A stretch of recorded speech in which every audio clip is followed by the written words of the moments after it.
Amigos e amigas, canal do Xavier, eu sou o Xavier. Gente, por favor, deem um like, compartilhe esse vídeo, se inscrevam no canal, façam comentários e acione o sininho para receber todas as notificações.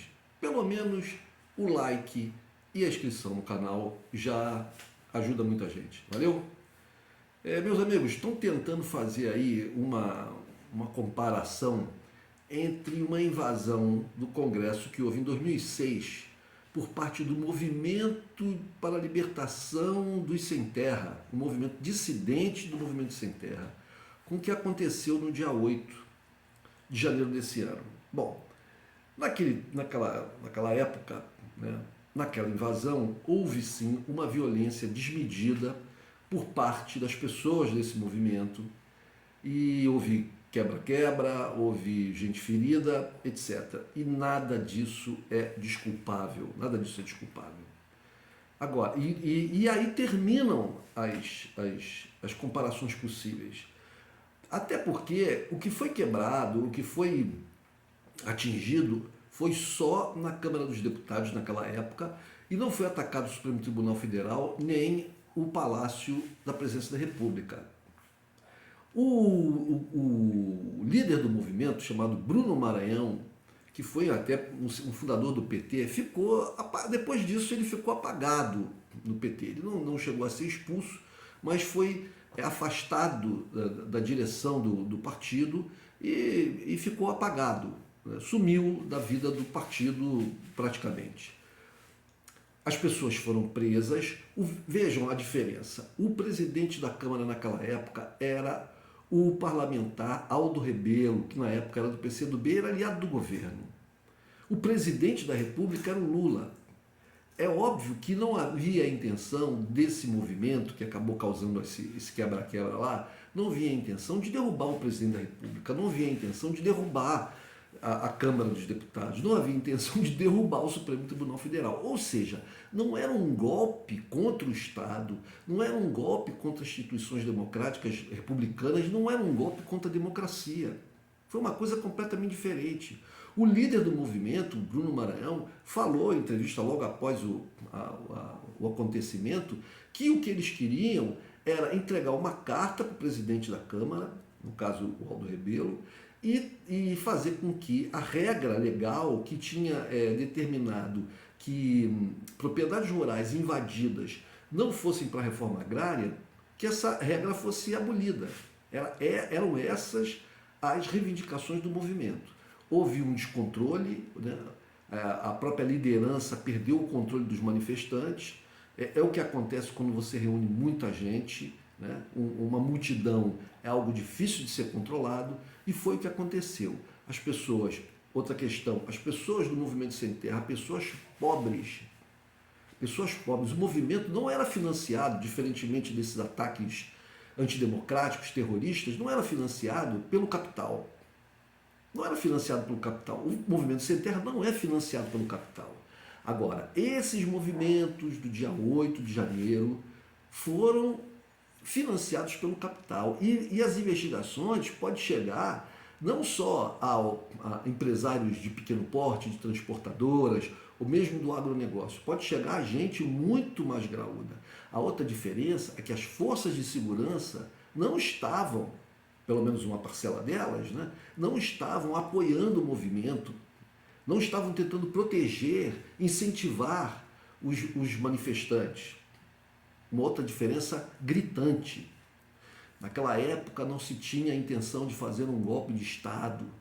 Não, seria uma idiotice total, porque o presidente da República era o Lula. O movimento dos Sem Terra é um movimento ligado ao PT.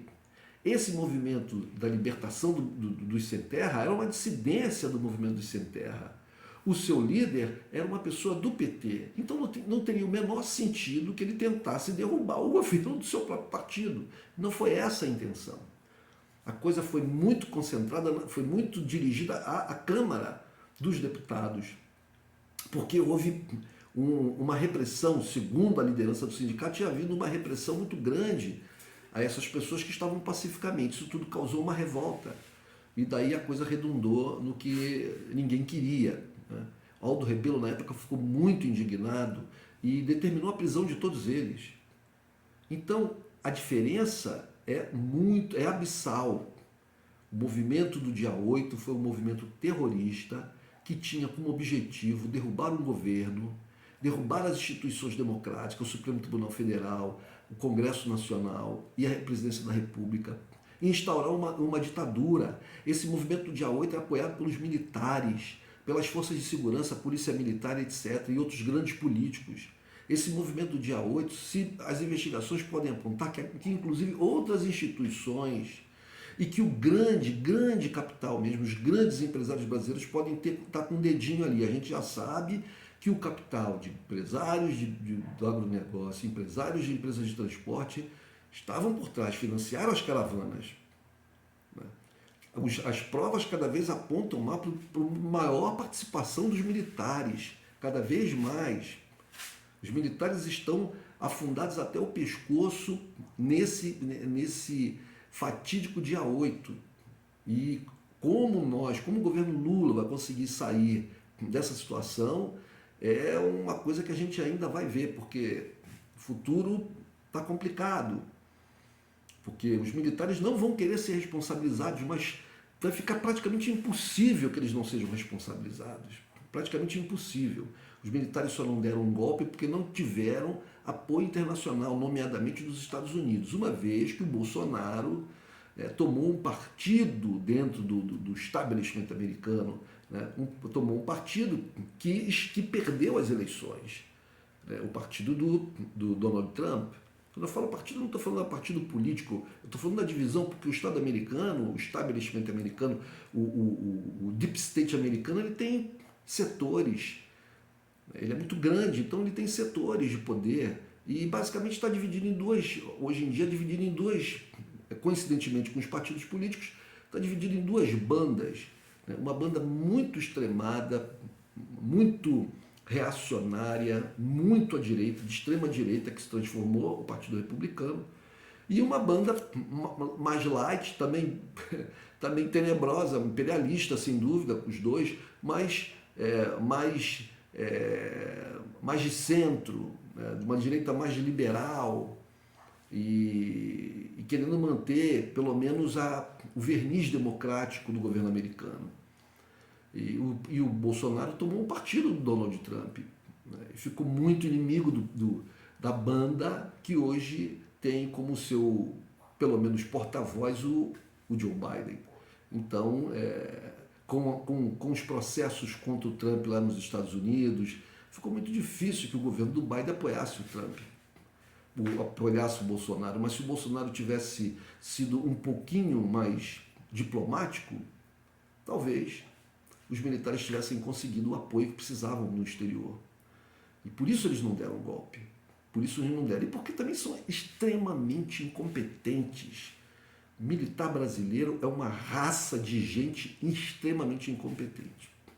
Mas fica aqui a observação de que não há coincidências além do fato entre o que aconteceu no dia 8 e o que aconteceu lá em 2006, além do fato de que houve uma violência. Uma violência muito maior no dia 8 do que aconteceu em 2006, né? E termina por aí. Tá bom, gente? Então, fiquem atentos para não serem enganados, para que não confundam as vossas cabeças, os vossos pensamentos, fazendo as pessoas crerem que uma coisa é igual à outra. Não é, há uma distinção muito grande. Um abraço, gente.